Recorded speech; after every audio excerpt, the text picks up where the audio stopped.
Ребят, привет! Сегодня мы поговорим о том, как вообще выглядит моя голова по прошествии более чем 2 месяцев, почему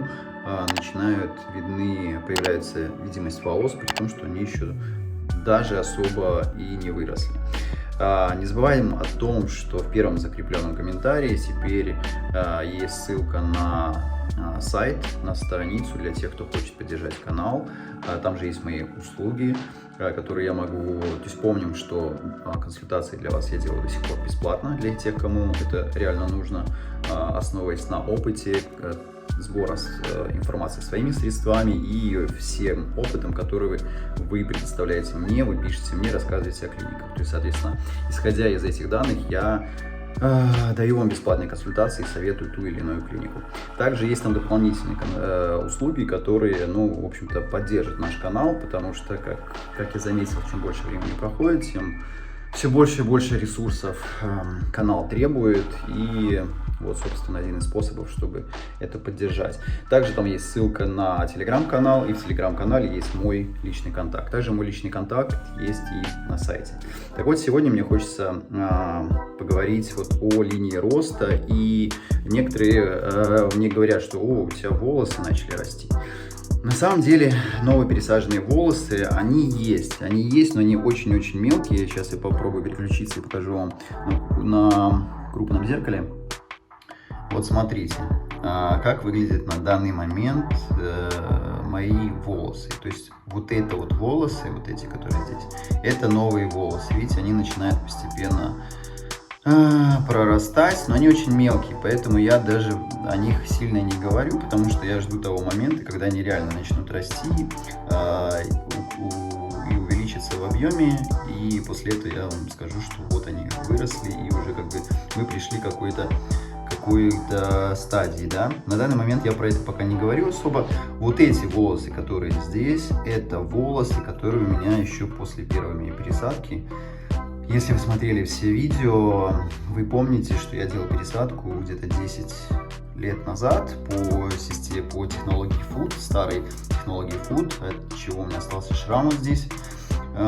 И вот эти вот волосы, они очень-очень крепкие. Вот реально, что я с ними не делал, они все равно растут, и это одновременно может ответить на вопрос, крепкие ли волосы, те волосы, которые мы пересаживаем. То есть, как показывает практика, реально они очень крепкие. И даже используя систему волос, то есть проклеивая, использую здесь клей. То есть, вот представляете, для системы волос нужен клей. Его, правда, не везде нужно клеить. Я его клею, как правило, вот здесь. И какую-то часть вот здесь, и сзади. И все равно на этом месте, даже где клей, все равно волосы растут. То есть эти пересаженные волосы реально очень крепкие. За счет чего еще образуется вот этот рисунок. И складывается ощущение, как будто бы есть волосы. Особенно это подойдет для таких, как я, кто не планирует отращивать длинные волосы. Тоже не отращивать.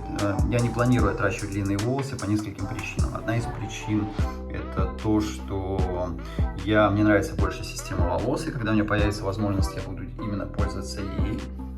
И вторая причина, потому что мне, собственно, нравится иногда быть лысым, то есть вот приблизительно вот таким, только хочется, чтобы здесь была густота и был виден больше рисунок волос. Поэтому, для меня это вот приоритетное направление, это то, чего я жду. И за счет чего же образуется вот этот вот рисунок, потому что, опять-таки, то, что я сказал, волосы короткие, все это просвечивается, все это видно. И видите, большая разница, белая кожа и более темная кожа, за счет чего это получается таким образом. Дело в том, что когда он делает операцию, получается, что здесь коже наносятся такие микротравмы и остаются микрошрамы. Микрошрамы образуют вот такой вот цвет. То есть, видите, переход. Я не знаю, как-то со временем это станет ли кожа одинакового цвета, но вот по прошествии 2 месяцев до сих пор, видите, очень сильно разница. Сейчас я вам покажу другой камерой. Вот, до сих пор разница видна, и вот прям четкая, можно сказать, граница. То есть вот мой лоб и та зона, куда пересадили волосы. То есть вот видите, даже несмотря на то, что волосы как самих пока нету, потому что шоковое выпадение, все равно видна вот эта вот граница за счет того, что микротравмы здесь все равно видно, да? То есть вот это вот микротравмы, микрошрамики, которые остаются после пересадки волос. Одна из причин, почему, я вот тоже спрашивал насущный мой вопрос, я говорил об этом несколько раз в различных видео, меня беспокоит вот этот рисунок волос, потому что, как мне кажется, он мне не очень подходит, вот эта вот волнообразная фигня, которую делают абсолютно всем, мне хотелось бы сделать вот так. Но на мой вопрос, кстати, говорят, что, к сожалению, вот это я не могу уже пересадить никуда, потому что, ну, вот как минимум, я понимаю тоже, что, во-первых, здесь уже останется вот этот шрамик, а во-вторых, если мне еще начнут микромотором вот это извлекать, или даже вручную, то будет вообще шрамы и будет вообще очень плохо. Поэтому это еще раз подтверждает то, о чем я вам говорил. Первым делом нужно вам подумать о вашей линии роста волос. Это очень важно. Потому что с этой линией роста волос вам придется жить. Первое, порисуйте дома, как я вам говорил уже. Порисуйте рисунок, какой вы хотите. И сделать, наверное, лучше... то есть какой-то вот оптимальный вариант, который вам нравится, но может быть немножечко даже меньше сделать.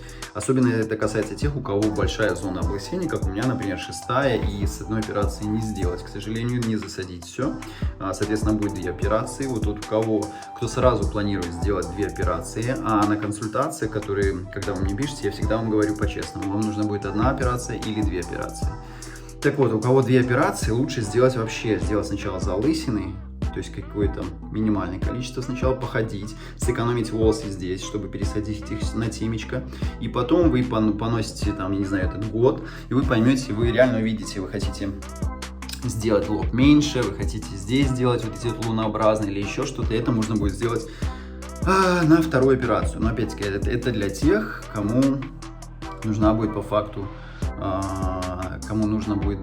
2 операции, не 1. Если же 1 операция, еще более ответственнее относитесь к этому и делайте, рисуйте на себе, смотрите, как вам лучше, чтобы были различные варианты. В первом закрепленном комментарии, напоминаю, есть сайт, там вы можете поддержать канал, и также есть одна из услуг, я, наверное, уже об этом говорил. Этой осенью я планирую поехать в Турцию, быть в какое-то время в Стамбуле. И если кому-то нужна будет именно моя помощь, мой ассистенс, вне зависимости от той клиники, где вы будете делать, я могу быть с вами. Я могу как раз-таки контролировать то, что вам делают на голове, потому что с этой головой вам нужно будет жить. И реально, мне кажется, очень важно выбрать правильный рисунок и вообще отнестись, ну и чтобы кто-то скажем так, смотрел, что с вами происходит, когда вам делают операцию, все ли вам правильно делают, потому что вы лежите, вы не видите ничего.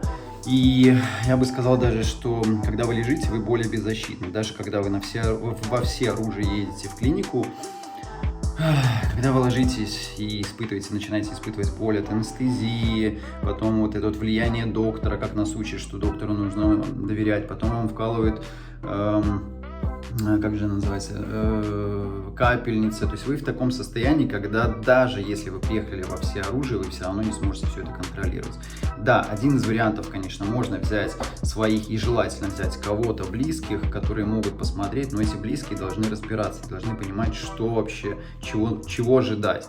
Поэтому, если у вас нет такой возможности, помните о том, что я буду в какое-то время в Турции, я хочу изучать больше этот вопрос, я хочу проинспектировать клиники, и я смогу вам помочь, что называется, быть вместе с вами во время операции, чтобы следить за всем тем, что делают на вашей голове, чтобы это было, ну, насколько возможно, идеальнее, насколько возможно, сделано самым лучшим образом. Поэтому, если вам интересно, переходите, в первом закрепленном комментарии есть сайт, страница я сделал, где есть мои контакты, есть мои услуги, и если вам такая услуга нужна будет, пишите. Ну и спасибо за поддержку канала. И чтобы